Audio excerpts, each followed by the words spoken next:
Hello প্রিয় দর্শক, স্বাগতম মজার গল্প ঘর এ। একটা ছোট্ট অনুরোধ, আমাদের এই মজার গল্প ঘর পেজটাকে ফলো করে রাখুন আর ইউটিউবে সাবস্ক্রাইব করে দিন। বেল সাবস্ক্রাইব করলে নতুন কার্টুন গল্পের ভিডিও আপনার কাছে সবার আগে পৌঁছে যাবে। চলুন আজকে সুন্দর গল্পটা শুরু করি।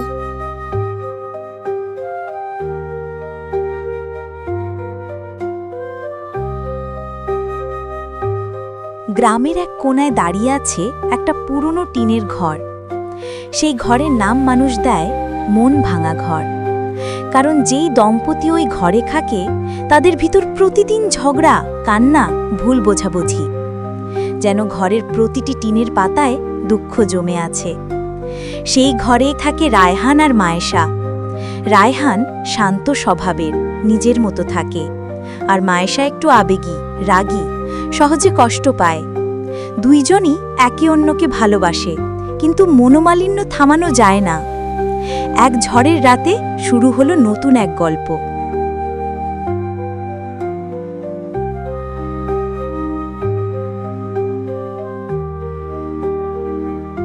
রাত 12টা, বাতাসে টিনের ছাদ কাঁপে। মায়েশা দরজার পাশে দাঁড়িয়ে বারবার রায়হানের দিকে তাকায়।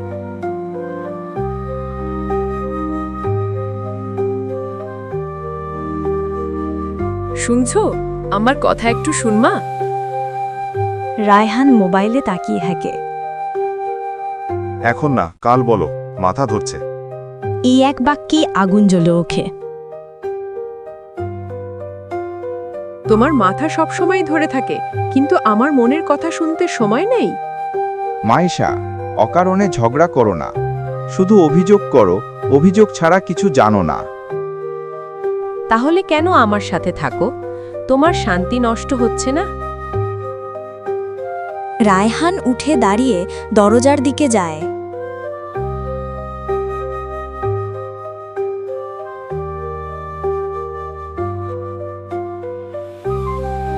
ঠিক আছে, আমি বের হচ্ছি, একটু বাতাস খাবো। এভাবে চলে গেলে সমস্যা কমবে নাকি বাড়বে? তোমার রাগ সামলাতে পারি না। মায়েশা এবার আর কথা বলতে পারে না।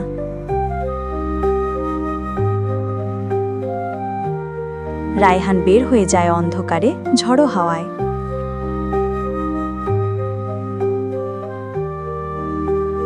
নিঃশব্দ ঘরে শুধু কান্নার শব্দ। এটাই ছিল মন ভাঙা ঘরের প্রথম বড় ফাটল।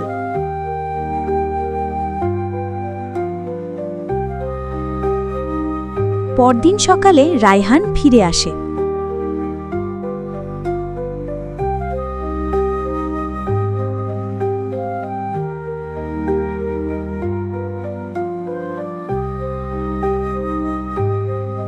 কিন্তু কথা কয় না। মায়েশা রান্না করে রেখে দেয়, রায়হান খায় না। একটু দূরত্ব দরকার। দুজনের মাঝখানে নীরবতা দেয়াল হয়ে দাঁড়ায়। একদিন মায়েশা তার বান্ধবী রুবিকে একটা চিঠি লেখে। চিঠিতে লেখে, রায়হান আমাকে সময় দেয় না, মনে হয় আর ভালোবাসে না, কি করব বুঝতেছি না। ভাগ্য খারাপ, চিঠিটা রায়হানের হাতে পড়ে। রায়হান পড়ে ভীষণ কষ্ট পায়। এতদিনের সম্পর্ক এত সহজে সন্দেহ? আমার ভালোবাসার কি কোনো মূল্য নেই? তুমি আমার সম্পর্কে অন্যকে লিখতে পারো, কিন্তু আমাকে একবারও বলতে পারো না। আমি তো তোমাকে বললে তুমি শোনো না। রায়হান আর কিছু বলে না। ঘরের মধ্যে বরফের মতো শীতলতা। দুজনের মন খারাপ হতে হতে দিনের পর দিন চলে যায়। অবশেষে খবর পেয়ে মায়েশার মা বাবা আসে।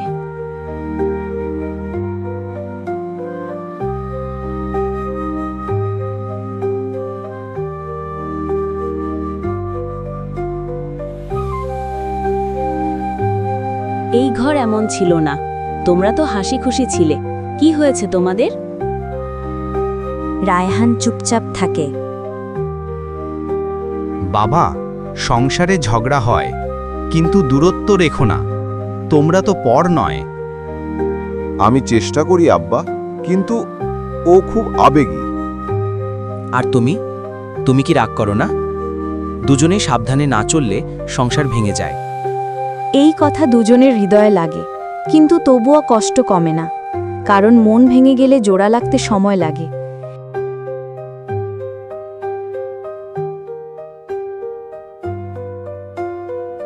এক দুপুরে মায়েশা রান্না করছিল, রায়হান বাইরে ছিল। ফোনে রুবির কল আসে। রুবি জিজ্ঞেস করে, তোদের সমস্যা কমলো? কমবে কি করে, ও তো মনেই করে না আমারে। দুর্ভাগ্য। ঠিক তখন পিছনে দাঁড়িয়েছিল রায়হান। সে শুধু এই লাইনটাই শোনে। রায়হানের মুখ শক্ত হয়ে যায়। তুমি এখনো বলতেছ আমি তোমাকে মনেই করি না? না, তুমি ভুল বুঝছো। রায়হান আর শোনে না, দরজা বন্ধ করে বেরিয়ে যায়।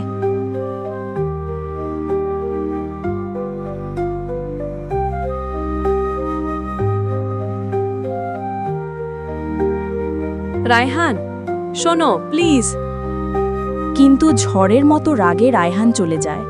সেই দিনই শুরু হলো তাদের সম্পর্কের সবচেয়ে ঠান্ডা, সবচেয়ে অন্ধকার অধ্যায়। রায়হান 3 দিন ঘরে থাকলেও খুব কম কথা বলে। মায়েশা প্রতিদিন চেষ্টা করে।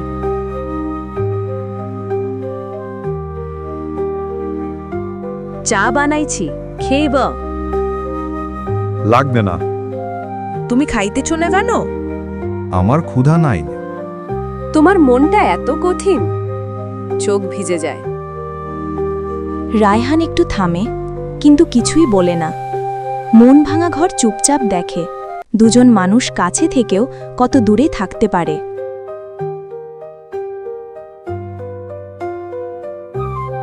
এক সন্ধ্যায় রায়হান কাজ থেকে ফিরতে দেরি হয়। ফোন বন্ধ। মায়েশার ভেতর অদ্ভুত ভয় কাজ করে। রাতে গ্রামের লোক দৌড়ে আসে।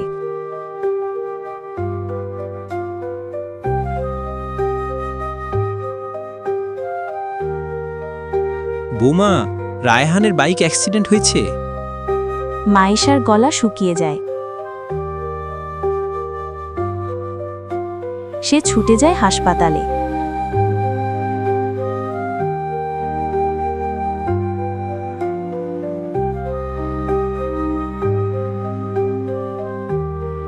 রায়হান বিছানায় পড়ে আছে। মায়েশা তার হাত ধরে কাঁদতে থাকে। তুমি কেন আমার কথা শোনো না? আমি তো তোমাকেই চেয়েছি সব সময়।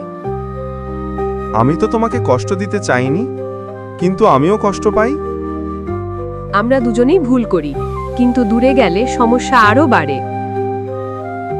সেই মুহূর্তে দুজনই বুঝতে পারে জীবন খুব ছোট। মন ভাঙা থাকলে হাজার ভুল বোঝাবুঝি হয়। হাসপাতাল থেকে ফিরে মায়েশা রায়হানকে বসিয়ে বলে, চল এক কাজ করি, আজ থেকে আমরা দুজনেই একটা নিয়ম করব। কোনো ঝগড়া হলে ঘর ছাড়া না, কথা না বলে নীরব থাকবো না। যা কষ্ট লাগবে সামনাসামনি বলবো। ঠিক আছে, আর তুমি চিঠিতে কিছু লিখলে আমাকে আগে বলবা। মায়েশা লজ্জা পায়। বলবো। দুজনের চোখে আবার সে পুরনো ভালোবাসার আলো। মন ভাঙা ঘর প্রথমবার হাসতে শেখে। দুজন মিলে ঘর ঠিক করতে শুরু করে। টিন পাল্টায়, দেয়ালে রং দেয়, উঠোনে গাছ লাগায়। মানুষ বলে, আগে ছিল মন ভাঙা ঘর, এখন তো মনে হয় মনের ঘর। তুমিই তো আমার ঘরের শান্তি। তুমিই আমার নিরাপত্তা। তাদের দুজনের হাসিতে ঘরটা আবার পূর্ণ হয়ে ওঠে।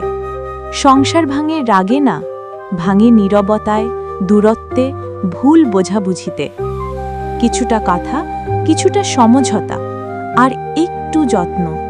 এই হলো ঘর বাঁচানোর আসল উপায়। যে ঘর ছিল মন ভাঙা ঘর, সেই ঘরই একদিন